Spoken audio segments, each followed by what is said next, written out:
7절에 보면 겨자씨와 누룩의 비유에 대해서 말씀을 시작하고 있죠. 겨자씨 하나는 참 작은 것입니다. 얼마나 작은지 그냥 바람이 불면 훌훌 날아가 버릴 것 같은 작은 씨입니다. 그러나 작다 할지라도 그 씨가 땅에 심겨지면 어떻게 되는 것입니까? 땅에 심겨진 이후부터 거기에서 새싹이 움돋고 또 가지가 뻗어지고 또 거기서 더 성장해서 나무가 무성하고 그리고 마침내 생명력 있는 산실의 역사의 결과를 가져다 준다는 것이죠. 이 천국은 마치 겨자씨 하늘과 같은 이 놀라운 은혜가 있다고 말씀하여 주셨습니다. 작은 것이지만 결국은 크게 성장하여 거기에 새들도 깃들이고 그래서 그 나무로 말미암아 많은 사람들에게 평화롭고 안락한 혜택을 주고 새들에게는 안식처를 주고 적지 않게 선한 영향력이 끼쳐진다는 사실을 말씀해 주고 있죠. 자, 핵심적인 포인트는 뭔가요? 생명력 있는 그 씨가 땅에 심겨졌다고 하는 것입니다. 땅에 아무리 심겨졌다 할지라도 생명이 없으면 자라지 못할 겁니다. 그래서 천국 복음은 생명 그 자체의 씨가 뿌려지는 거죠.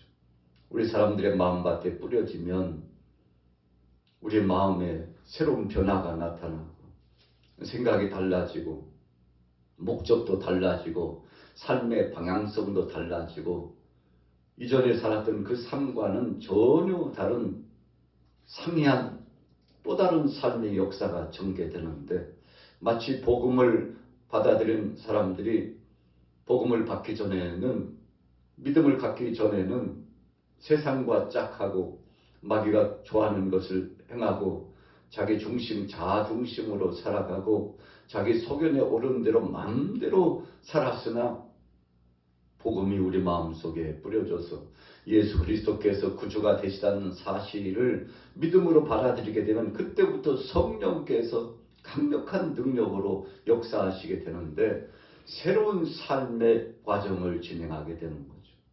마귀의 자식이었다가 이제는 하나님의 자녀로 바뀌어지는 새로운 변화에 놀라운 은혜를 경험하게 된다는 것입니다. 그래서 천국이라고 하는 것은 겨자씨 하나에 심겨진 바와 같이 천국은 마치 우리 사람 마음속에 복음의 씨가 뿌려져서 열매를 맺고 풍성하게 되고 변화를 경험하는 것과 같다고 했습니다. 그래서 예수님께서 그랬을까요? 천국이 여기 있다 저기 있다 하지 말라. 바로 너희 마음속에 있다고 주님 말씀했죠. 왜 마음속에 있다고 했습니까? 복음을 받아들이는 사랑하는 제자들, 주님을 따르는 모든 무리들이 하나님 나라의 영광스러움을 작은 천국을 경험하면서 이제는 살게 되었다는 것을 말씀합니다. 우리가 천국관에 대해서 생각할 때 앞으로 가야 될 곳이잖아. 그곳에 가면 영화롭고 주님도 천사도 하나님 아버지도 그리고 그 세계는 신비의 은혜의 역사가 이루어지는 새로운 새 예루살렘이 이 파라다이스 은혜의 낙원의 역사가 이루어지는 곳이라고 앞으로 그렇게 되겠지 뭐.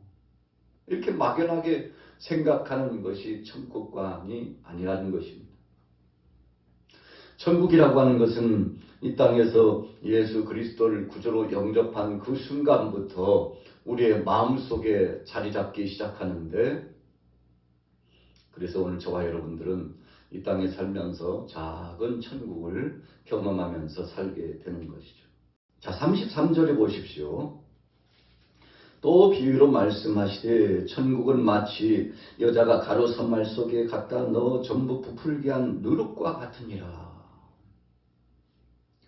여러분 누룩이 처음에 한 줌의 누룩이 그 많은 가루에 뿌려지죠.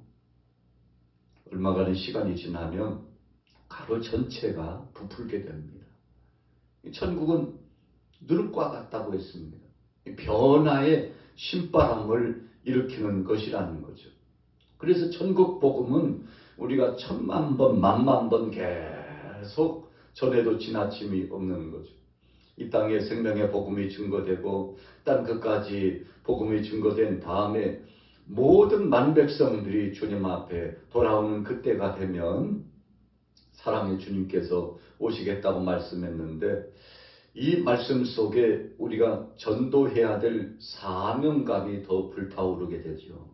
한 영혼을 천하보다도 귀하게 여기신 그 주님의 뜻 안에서 만백성들을 돌아오도록 하는데, 여러분, 우리 자신이 복음을 믿음으로 받아들이고 예수님을 구주로 영접한 다음에 우리 자신만 만족하고 자족하면서 그냥 우리 가족들끼리, 우리 교회 공동체끼리만 서로 사랑을 주고받고 하나님 나라의 은혜의 역사를 맛보고 살아간다면 참 안타까운 거죠.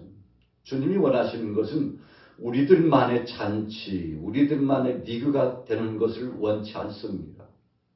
나 자신이 생명의 복음을 받아들였으면 그 다음에 가족의 울타리에, 친족들의 울타리에, 그리고 또 더 나가서 내가 생업을 진행하고 있는 이 삶의 현장 가운데 사회 속으로 들어가고 나라 안에 들어가고 또 국제적으로 나아가서 계속 선교 비전, 복음 증거의 비전을 가지고서 전하는 것입니다.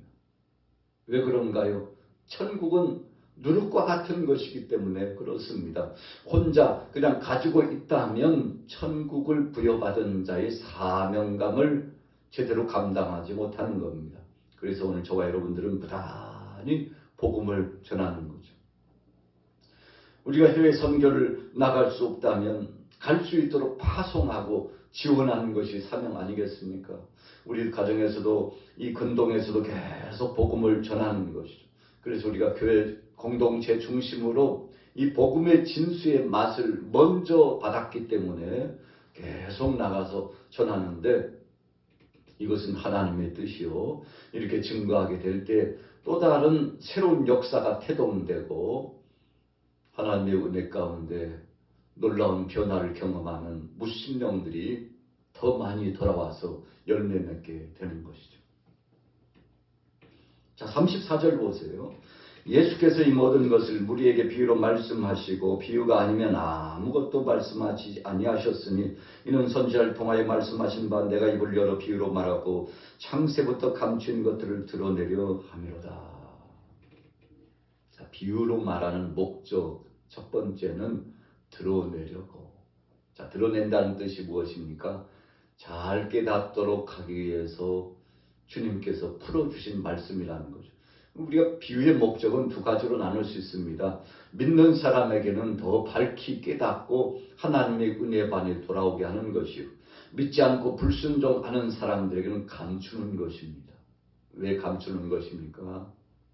그것을 받을 만한 자격이 없으므로 그들에게는 주어지지 않는 거죠. 무수히 복음을 선포하고 하나님 나라의 말씀을 전해주었음에도 불구하고 마치 그 가치를 알지 못하기 때문에 돼지가 진주가 던져졌다 할지라도 발로서 그걸 받고 집밥을 부은 말미암아 그 가치를 퇴락시키는 것처럼 복음의 진수의 가치를 알지 못하는 사람들은 되려 핍박합니다. 복음을 증거하면 핍박합니다. 거부하고 항거합니다.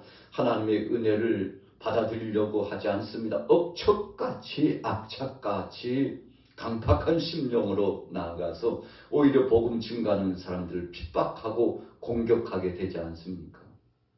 그래서 예수님도 오늘 본 말씀에 후미해 보니까 선지자가 고향에서는 환영받는 예가 없다, 그렇게 말씀하시면서 굉장히 안타까워 하셨죠. 오늘 저와 여러분들이 복음을 증거하게 될 때 열매가 맺혀지고 복음을 받는 사람들이 기쁨으로 은혜가 충천해가지고 감사함으로 받으면 얼마나 감격스럽겠습니까만, 그렇지 못한 예도 굉장히 많기 때문에 천국 복음이라고 하는 것은 바로 이런 것임을 우리가 알게 되는 거죠. 주님 10년 동안 20년 동안 전했는데 왜 그 대상자가 돌아오지 않습니다? 주님, 저가 돌아오지 않는데 그 이유가 무엇입니까? 주님 좀 대답 좀 해주세요. 이 마음속에 늘 물음표가 던져지고 의문이 생깁니다. 도대체 이유가 뭡니까? 라고 우리가 물을 수 있지 않습니까? 여러 가지 이유가 있습니다만 그 중에 한 가지는 아직 때가 되지 않아서 그래요. 시간이 되면 돌아올 자가 있다는 것입니다. 두 번째는 돌아올 수 없는 강팍한 그 심령 상태에 마음 바치기 때문에 그렇습니다. 사악한 원수마귀 권세가 둥지를 들고 그 문 영혼을 놔주지 않아요. 여러분, 그래서 우리는 중보 기도가 필요한 거죠. 가족들을 위해서 기도하고 자녀들을 위해서 기도하고 아직도 복음을 받지 못한 많은 영혼들을 위해서 쉬지 않고 계속 기도하면 언젠가 때가 되면 주님의 뜻이라면 그 영혼이 돌아올 수 있는 놀라운 은혜를 경험하게 하는 것이죠. 그럼에도 돌아오지 않는 자는 버리운 자입니다. 버리운 자라는 것은 더 이상은 기회가 주어지지 못한다는 것이니 참 비극 중에서 가장 큰 비극 아니겠습니까? 저주 중에서 가장 큰 상저주에 속하는 거 아니겠습니까? 그래서 천국문은 지금 점점 닫혀가고 있죠. 그때와 그 시는 우리가 알 수 없죠. 언제 이 문이 닫히고 사랑의 주님께서 오실지 우리는 알지 못합니다. 그래서 주님께서 도적같이 오시겠다고 말씀했죠. 오늘 천국 복음에 대한 비유의 말씀을 상고하면서 다시 한번 우리 자신들을 돌이켜보고 우리 대한민국 안에 세계 속에 있는 아직도 돌아오지 않는 많은 영혼들을 우리가 생각하면서 주님 앞에서 이 선교 비전, 복음을 붙잡은 비전을 가지고서 계속 기도해야 될 이유가 있습니다. 왜 그런가요? 아직도 돌아와야 될 많은 대상들이 있기 때문에 아직도 주님께서 하시는 놀라운 사역의 범주 가운데 땅끝까지 천국 복음을 증거하고 하나님 나라가 확장될 만한 이후의 시간이기 때문에 그렇습니다. 자, 36절에 보세요. 이에 예수께서 무리를 떠나서 집에 들어가시니 제자들이 나와 이르되 밭에 가라지의 비유를 우리에게 설명하여 주소서. 대답하여 이르시되 좋은 씨를 뿌리는 이는 인자요 밭은 세상이요 좋은 씨는 천국의 아들들이요 가라지는 악한 자의 아들들이요 가라지를 뿌린 원수는 마귀요 추수때는 세상 끝이요 추수꾼은 천사들이니. 여러분, 세상에 인생 여정을 살아가다 보면 또 복음을 붙잡아 이 하나님의 뜻 가운데서 사역을 진행하다 보면 이 두 부류의 역사가 계속 진행됩니다. 한쪽에서는요, 생명의 복음을 받아들이고 은혜 가운데서 열매가 맺혀지고, 그런데 한쪽에서는 그렇게 복음을 증거해도 계속 강박하고 하나님 앞에 돌아오지 못하고 오히려 그 복음 전선에서 방해하는 역사. 오늘 본문에 뭐라고 표현했습니까? 가라지가 뿌려졌다고 그랬어요. 누가 뿌렸나? 그랬더니 주님 말씀하십니다. 원수가 뿌렸다. 사탄이, 사악한 원수 마귀 권세가 바로 저의 편을 뿌려가지고 계속 회방하게 되는데, 여러분, 그래서 주님이 친히 역사하셔서 세운 자들에 대해서는 주께서 좋은 열매를 맺게 하시고, 그런데 악한 권세가 와서 뿌려가지고 계속 순이 돋고 올라오는 것들은 결국은 가라지기 때문에 좋은 열매를 맺을 수 없는 거죠. 그래서 열매를 보고 그 나무를 안다 그랬어요. 우리가 인간 관계 속에서도요, 어떤 대상의 사람들을 이렇게 보면 저 양반은 참 대단한 양반이야. 어떻게 저렇게 살아갈까? 참 복된 사람이야. 귀감이 되는 사람이야. 참 본받고 싶다. 주님께서 얼마나 기뻐하실까?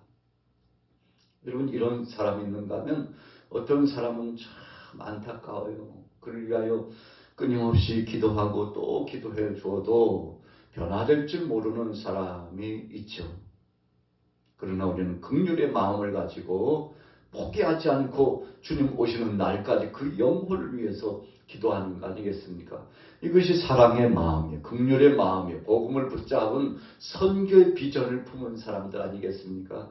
여느 사람들은 포기하고 다 돌아서도 주님, 그러나 그럼에도 불구하고 아브라함이 소돔 땅을 위해서 기도하는 것처럼 노아가 뭇 백성들의 심령을 위하여 끝까지 포기하지 않고 복음을 전하고 방주를 준비한 것처럼 에녹이 무드세라를 낳고 나서 곧 임박한 물의 심판의 역사를 멀리 바라보면서 969년이 무드셀라가 죽고 난 다음에 얼마 되지 않아서 세상에 노아의 홍수가 나타나게 되었는데, 여러분, 에녹은 그 심판의 역사를 바라보면서 흔들리지 않고 300년 동안 하나님과 동행하더니 죽음을 맛보지 않고 하나님께서 저를 끌어올려 가시게 됐지 않습니까?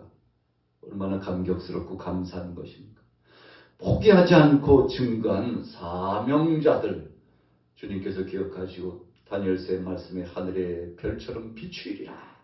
많은 사람을 옳은 대로 돌아오게 한 자는 하늘의 별처럼 비추리라 하시면서 칭찬하시고 복된 자가 될 것을 말씀해 주셨는데, 오늘 분명히 말씀했죠. 40절에 보세요.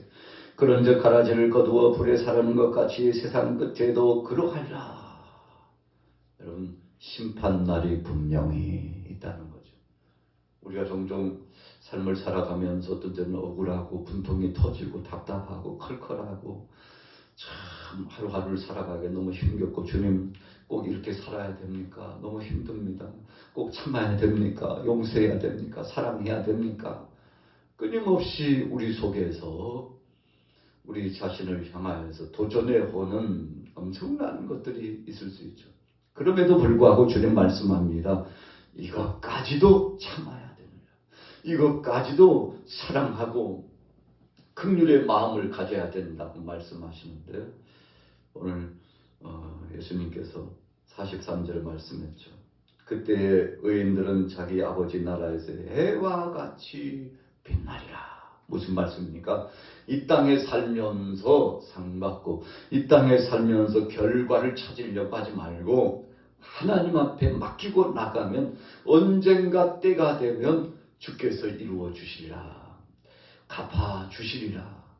여러분, 그래서 오늘도 이런 은혜의 말씀을 우리가 생각하기 때문에 포기하지 않고 믿음으로 나가는 거죠. 44절에는 천국은 마치 밭에 감춘 보화와 같다고 그랬습니다. 밭지기가 보니까 밭에 보화가 감춰졌는데 자기 소유 삼으려고 하다 보니까 이 밭을 내가 샀으면 좋겠구나 하고 결국은 밭에 감춘 보물 때문에 그 밭을 소유하기 위해서 자기가 가지고 있는 전부를 팔아가지고, 왜 다 파는 것입니까? 이 밭에 감춘 보화가 더 귀중하기 때문에. 여러분, 천국은 그런 것입니다. 우리가 세상에서 환난을 당하나 담대하라.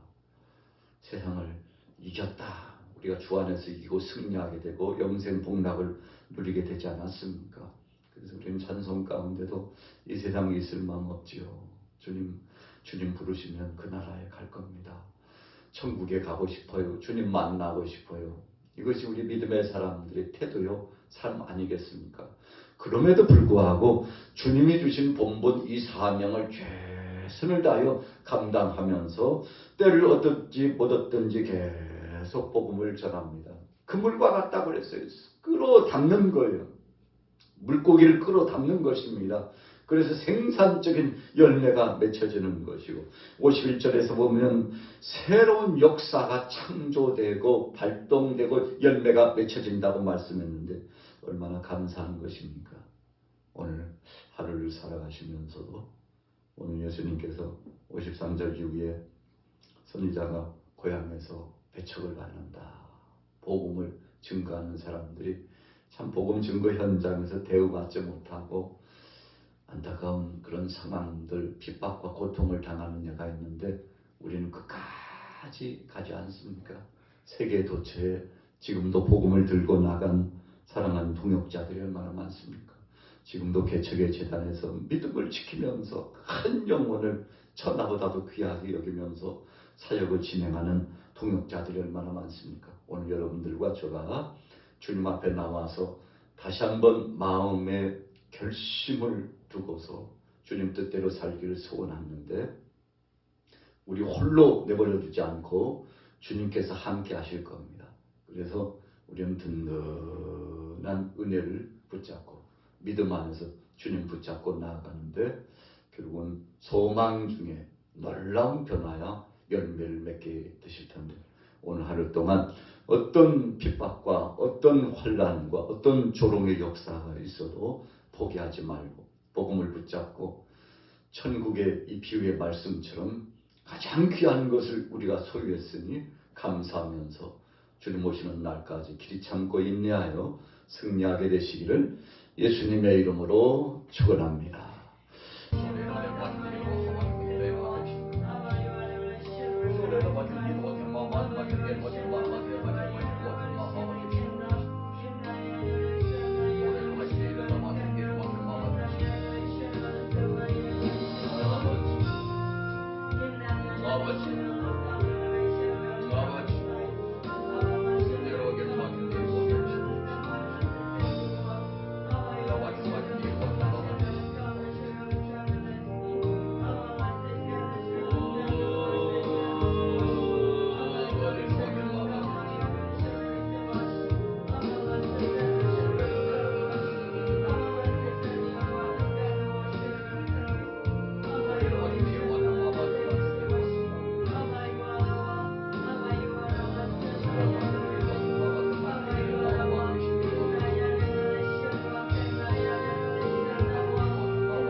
오늘도 완전히 일어나서